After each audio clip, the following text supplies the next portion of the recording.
හොඳයි අද දවසේ නිමිත්ත වෙන්නේ සනත් ජයසූරිය ශ්‍රී ලංකාව බිහිකරු ප්‍රහාරාත්මකව වමත් පිතිකරුවා. ඔහුගේ Facebook සටහනේ ඔහු අපූර්ව ඡායාරූපයක් තිබ්බා.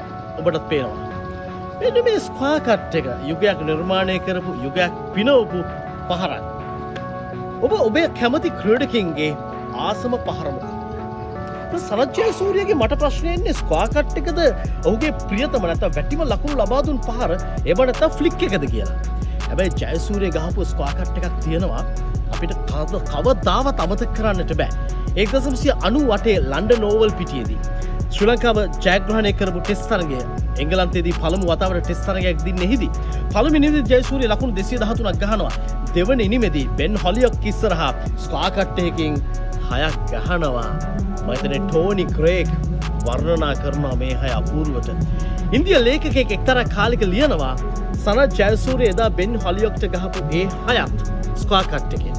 ඒ වගේම විවියන් රිචඩ්ස් ඔය ෆෙයාලස් ක්‍රිකට් එක මුලින්ම ක්‍රීඩා කරපු ක්‍රීඩකෙක් ඒ කාලේ. විවියන් රිචඩ්ස් 1984 ඕල්ඩ් ට්‍රැෆර්ඩ්දී ලකුණු 189ක් ගත්ත ඉනිමේ ෆ්ලික් එකෙන් ගහනවා 6ක්. මෙන්න මේ පහරවල් දෙක නරඹපු නැති දෑසක් නම් ක්‍රිකට් ගැන කතා කරන්නට එපයි කියලා. හැබැයි ඒ ක්‍රීඩකයාගේ ආවේනික වඩාත් දැකුම් කළු පහර මොකක්ද? යක් හිතලා බලන්න. දැන් අපි දන්නවා තමුන්ගේ නමින් පහරක් තිබෙන එකම ක්‍රිකට් ක්‍රීඩකයා ටීඑම් ඩිල්ෂාන් ඩිල් ස්කූප් එක. එතකොට මහෙන්ද්‍ර සිං ධෝනිට හෙලිකොප්ටර් ෂොට් එක ආවේනිකයි. ඊළඟට අංශක 360ට ගහනවා AB ඩිවිලියර්ස්.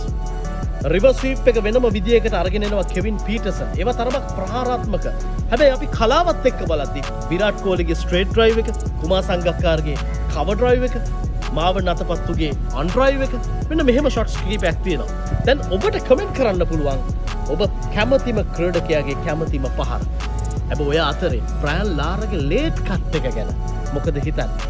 හැබැයි ලේට් කට් එක හොඳටම ගහපු කෙනෙක් තමයි ලංකාවේ මහේල ජයවර්ධන.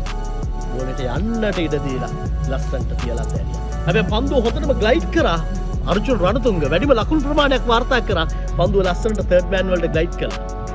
ඔහොම බලද්දී ඔබ කැමතිම ක්‍රීඩකයාගේ කැමතිම පහර මොකක්ද? බලන්න කමෙන්ට් කරන්න. අපි වෙන දවසක මේ ගැන තවත් දීර්ඝව කතා කරමු.